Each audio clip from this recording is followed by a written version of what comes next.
over here on your left, Kyrie. Righty. You seem to tweak your ankle or your foot. Normally you wait around with the guys and leave. You headed straight to the locker room. Can you give us an update? You turn me on. Does anyone say anything about his plaid or flannel, whatever the...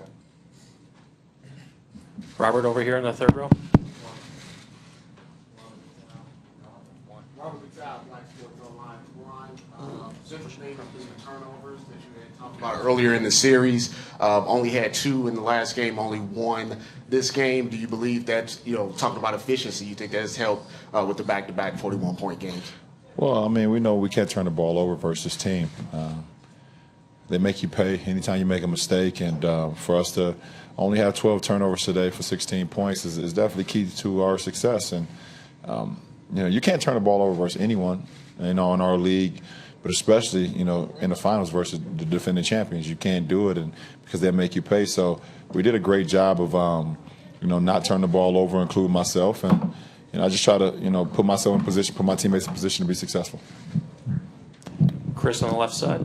I probably won't get asked a lot of questions, so it's cool.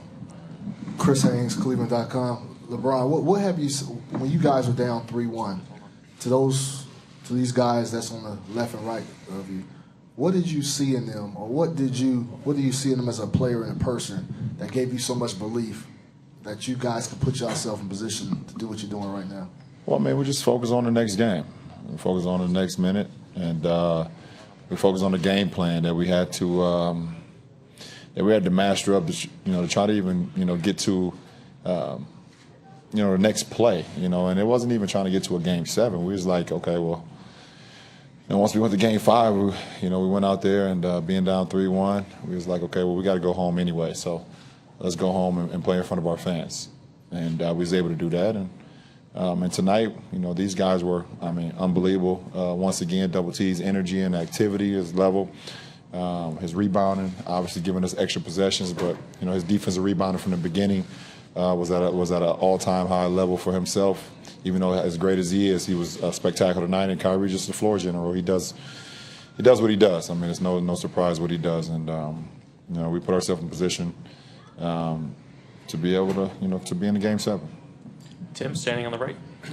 LeBron, you've been in the Game 7 in the finals once before, on your home floor then, of course, but home, road, one chance to win this championship. Will the locale matter to you whatsoever? I'll take it. It don't matter to me. Like I told you guys the other day, it's two of the greatest words in the world, and that's Game 7, so I'll play it anywhere. How long did it take for the realization to set in that you have an ultimate game opportunity? Were you even thinking about it even before the clock hit zeros, or? No, I'm actually not really thinking about it too much right now. I'm ready to start my treatment session, get home, get something to eat, lay down, get ready for that flight tomorrow. I'm just like very just chill right now, actually. Joe, front left. Joe Varden, Cleveland.com. Kyrie, curious just about, now that you are in Game 7, how you keep the moment from becoming too big. I mean, this is the biggest game you've ever been in, and after all that you've been through personally, how do you separate from that and just kind of focus on what you need to do out there on the floor? By just accepting it. Don't shy away from it. It's Game 7. All I've done over my life is watched a lot of Game 7s and seen how guys come out, seen the sway of the game, just watched a lot of film on it. But now that I actually get to play in one and experience it, I'm ready to live in it, and just hoping we come out with a win on the other end of it. But this is the all-time high of being part of a team. Both teams have one chance to win the championships, one game that's separating that, and just doesn't stop there. So, I'm excited to just get to Sunday and see what it's really like. Again, front row on the left. Tristan, Hayden Grove, Scout.com. What do you think allowed you to be so successful tonight? What was your mindset coming into the game? Like LeBron and Kyrie say, be a star in your role.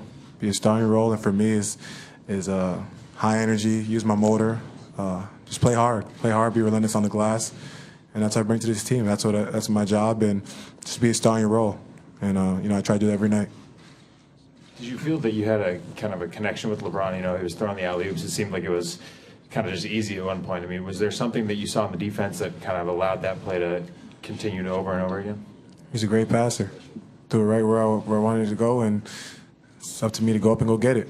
Go up and go get it, and you know, when LeBron drives to the rim or Kyrie, you know, they attract two guys. So for myself and others, just get to the open area, and you know, when they throw it to you, pass to you, go up and finish strong. Dave here on the right. David Graham, ESPN. LeBron, in the second half, there was a stretch where you scored or assisted on 27 straight points. I think you scored 20 of them. When you get in that mode, do you find something in terms of rhythm within yourself, or is it you finding something in the way that you're defending you, or can you just describe what it's like to be like that, playing like that? Just out there playing, just reading, reacting. My teammates, like I said, put me in position to be successful. You know, either when I have the ball or when I don't have the ball, they're giving me the ball where I would like it. They're setting great screens and just trying to put pressure on the defense. You know, and I've been fortunate enough to see the ball go through the hoop the last couple games, so you know, I feel pretty good. Ramona on the left. Hi, Ramona Shelburne, ESPN. LeBron, you've obviously had a long history here in Cleveland. What did it mean to you to be in the building tonight and see the fans have a game like this? Well, they deserved it. They deserved it. We knew we were going to get out of them, and now it was up to us to go out and give it back to them. And I think we held up our end of the bargain. We knew we were going to get out of those guys, all 20,000 plus.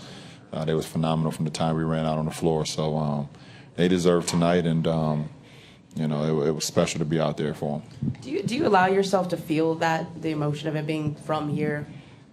Nope, I don't. I just play. I know what I put into the game. I know how true I am to the game. I know how true I am to these fans. So, no, I don't let it get to me. Mark, couple of rows back. Mark Schwartz, ESPN. Kyrie, you kind of laughed a little while ago when Dave said that LeBron either scored or assisted on 27 straight points.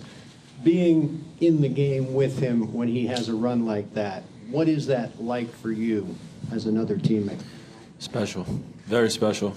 You try not to sit back and watch because you're trying to make sure that you create space for him and able to give him outlets when he needs it. But I mean, when a guy's got it going like that, I mean, it's just unbelievable to be a part of. And you know, I'm not going to say exactly what he said to us on the bench, but we kind of knew what he was up to and what he was trying to do out there for us offensively, and it was just stay aggressive. I mean, that fourth quarter was unbelievable. When he's playing in between like that mid-range and outside and driving to the rim and also creating opportunities for all of us, makes the game a lot easier. And then when we're getting out in transition, I mean, it's just unbelievable to be a part of. LeBron, people now will say that you and Steph Curry are the two greatest players on the planet, but they don't necessarily determine which one is the best. You've competed so hard in this series. You seem to take special delight sometimes in blocking a shot. Tell me what that's been like to compete against a guy that's sort of vying for that title with you. I mean, obviously, at the end of the day, for me, I think I don't really get involved in that. I try to be the best player I can be for this team every night, lead these guys out.